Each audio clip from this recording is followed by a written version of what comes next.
10 эзотерических тайн от Андрея Дуйко. Эти знания могут изменить вашу жизнь. У нас было где-то человек 8, и навстречу навстречу шел человек, которого я раньше видел. Я его раньше видел, и он там попрошайка. Ну, он попрошайка с религиозными целями такой. Он меня увидел, очень обрадовался, бежал ко мне и говорил: мистер Андри. И я знал, что его встречу, потому что это как раз его местность, где он зарабатывал. И я ему купил целый блок сигарет, потому что он любил курить. И вот такой разговор состоялся, он звучал буквально так. Я говорю: как же ты живешь? Он говорит: да, нормально живу, каждый день ем чапати, курю сигареты, верю в Бога. Я говорю: а ты счастлив? И он говорит, и он мне отвечает: я говорю: у тебя же ничего нет. Он говорит: да, у меня ничего нет вообще. Я говорю: а ты счастлив? Он говорит: да, я счастлив. Я счастлив. И я увидел у него в лице счастье. Он был счастлив. А я не был. Хотя у меня было денег, наверное, больше, я мог бы купить там полгорода, в котором я был.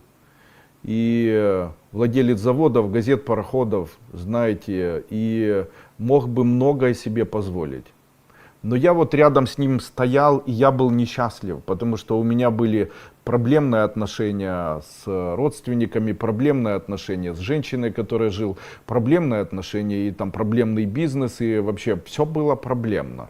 И вот я стоял перед ним, и я не мог понять, почему он счастлив, у него в глазах было больше счастья, чем у меня. Ведь я утром наелся до отвала, я шел, на мне были там дорогая одежда, дорогие часы, я шел, и у меня было больше знаний в 4 миллиона раз, чем у этого человека. И там так много всего было, но он был нереально счастлив, а я был нереально несчастлив. И для меня это тогда послужило уроком. Почему? И богатые тоже плачут. Нужно стремиться не к богатству, а к счастью. А как к счастью? Ну так. Счастье – это когда тебе ничего не нужно, чтобы быть... А за счет чего? Надо найти в себе состояние доброты. Найти в состояние в себе быть служителем доброго мира, создавать эту доброту вокруг себя через семью, через воспитание детей, через близких, путем эволюционирования, развития, становиться более экономически сильными. Каким образом? Вот, поддерживать экономику, открывать предприятия, обучаться, искать свободные ниши, занимать эти свободные ниши, развивать эти свободные ниши и так далее. Все это возможно. А так, знаете, с одной стороны, там на работу устроиться, проработать всю жизнь и умереть. Ну так рабом быть несложно. Так вот, я предлагаю наоборот, не рабом быть, а быть тем человеком, кто может созидать. Мир делится всегда на людей, которые разрушители и созидатели. Вот в этом-то и вся прелесть. И в тот момент, когда человек разрушитель, то он уподобляется разрушителям. А когда созидателем, он уподобляется созидателям. Ломать не строить, но для того, чтобы строить, нужно обучаться. Создавай, а не разрушай. Когда вы навредили человека, то можно его откупить. Каким образом? Необходимо представить, будто когда человек один повреждает или вредит другому человеку, он сдвигает его с дороги счастья. Фактически дорога счастья ментально, это как бы в представлении, выглядит так. Человек родился во время света. И он, почему свет? Потому что это то, что можно вспомнить, значит засвечено. И умрет в темноте. Почему он умрет в темноте? Потому что темнота — это неизведанное будущее. Таким образом, его путь между светом и темнотой является его жизнью. Будь добрым, свободным и сильным. Когда вы не нравитесь 200 тысячам человек, то тогда вы можете начать, вы и ваша семья начнет себя плохо чувствовать. Как можно воздействовать на какого-либо человека? На него можно воздействовать, если у него есть имя и фамилия. То есть на меня можно воздействовать как на Андрея Дуйко. и воздействует достаточно сильно. Но дело в том, что я как эзотерик не живу с позиции Андрея Дуйко. Я живу через призму определенного духовного имени. То есть то, что человек видит в этом материальном мире, он видит Андрея Дуйко и так далее. А в духовном мире, через которое на меня можно воздействовать, я живу через определенное духовное имя, которое известно только мне. Поэтому до того момента, пока человек не будет знать мое духовное имя, воздействовать на меня каким-то образом просто невозможно. Даже просмотреть информацию, там, какой Дуйко, что сделал Дуйко и так далее, нереально. Возврат баланса – ключ к искуплению и духовной свободе. Там писалось, что Корейка был очень плохим человеком, потому что он утром обычно начинал свое утро с зарядки и съедал 2 вареных вкрутую яйца. Что говорило о том, что он очень плохой человек, потому что только очень плохие люди по утрам делали зарядку и съедали 2 куриных яйца, сваренных вкрутую. Без объяснений. То есть почему они решили, что только плохие люди едят вот эти... Ну вот я, наверное, считаю себя плохим человеком, раз вечером перед сном, когда засыпаю, хочу кушать, иду и съедаю вот такое яйцо. Поэтому кому нужно доверять? Есть хороший... Знаете, кому можно доверять? Можно с одной стороны всем доверять абсолютно, если нет шизофрении. Потому что, знаете, когда объективно происходит обман и использование, то это видно. Но, знаете, есть такие люди, которые говорят, мы абсолютно доверяем, а им говорят, да вам же писают в глаза. Человек говорит, а я все равно буду, я искренне верю, я там... У меня был знакомый такой, он жил с женщиной, ей прямо внешне нарисовано на женщине было, что ей ни в чем нельзя доверять. Настоящая защита – жить через тайное имя своей души. И с чем это связано? Дело в том, что человеческая популяция, она связана с долгим обучением ребенка. Если животное может обучать, там тигр может обучать своего ребенка 1 год, или бегемотик там 1 год или 1,5 года, то человек не может за 1,5 года обучить ребенка социуму. Ему необходимо довести его до полового созревания, после этого научить его коммуникации, разговорной речи, после этого помочь ему устроиться на работу, там, возможно, купить ему жилье, помогать ему на протяжении всей жизни. И женщина очень часто, которая должна и воспитать, и накормить, и обстирать, она не может это сделать сама, и необходим помощник. Именно поэтому очень часто женщине необходим мужчина. Настоящее доверие – это не наивность, а способность видеть. Как сделать так, чтобы работники всегда были у вас, и чтобы эти работники никогда от вас не уходили? Возьмите железный гвоздь. Положите железный гвоздь в мочу коровы, желательно быка. В деревне попросите в банку. И пусть постоит где-то 18 дней. После этого гвоздь этот не надо мыть. Положите его, можете его обернуть в тряпочку любую, там в красную. И положить в коробку. А эту коробку положить на работе у себя. До момента, пока будет этот гвоздь с коробкой находиться у вас там, где вы работаете, там, в цветочном магазине, у вас всегда будут продавцы и никогда не будет проблем с тем, чтобы кого-то искать.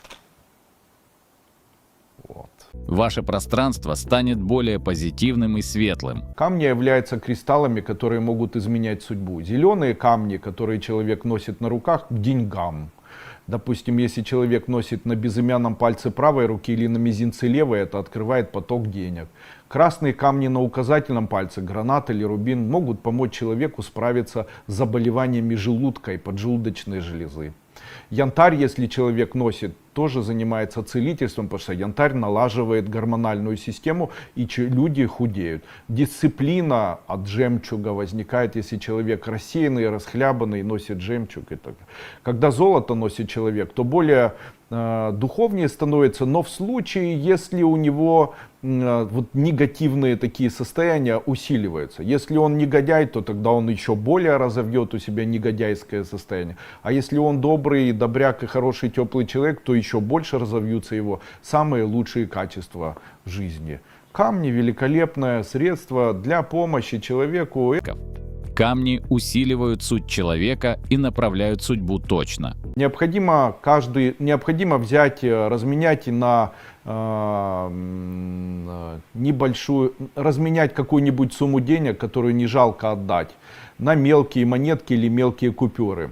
Положить это под подушку и ничего не произносить каждый день, 45 дней подряд. Доставать одну купюру, естественно, этих купюр должно быть 45. И каждый день начинать утро с того, что вы ходите на улицу и кому-нибудь отдаете. Там уборщику, рабочему, я не знаю, можете потерять эту купюру, не знаю, какому-нибудь человеку за работу или просто можно эти деньги выкидывать. 45 дней открывает канал денег, очень хороший метод.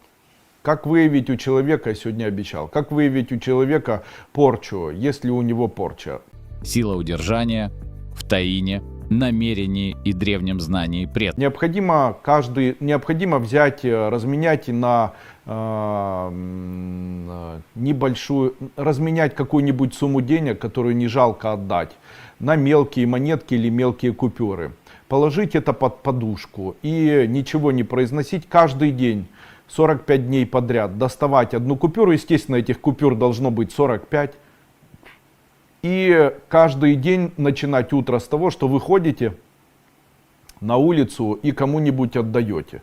Там уборщику, рабочему, я не знаю, можете потерять эту купюру, не знаю, какому-нибудь человеку за работу или просто можно эти деньги выкидывать. 45 дней открывает канал денег, очень хороший метод. Как выявить у человека, я сегодня обещал, как выявить у человека порчу, если у него порча? Поможет чеснок. Берете обычный чеснок, один зубчик чеснока и ложите его под подушку и засыпаете. Утром, когда проснетесь, поднимите подушку. Если чесночина или этот чеснок засох и пожелтел, а я видел, что даже чернеет, представляете, даже синий видел и зеленый. Мама — это тот человек, которому следует доверять всегда. Кому нужно доверять? Есть очень хороший человек, который ни в чем от вас не нуждается. Этот хороший человек — ваша мама.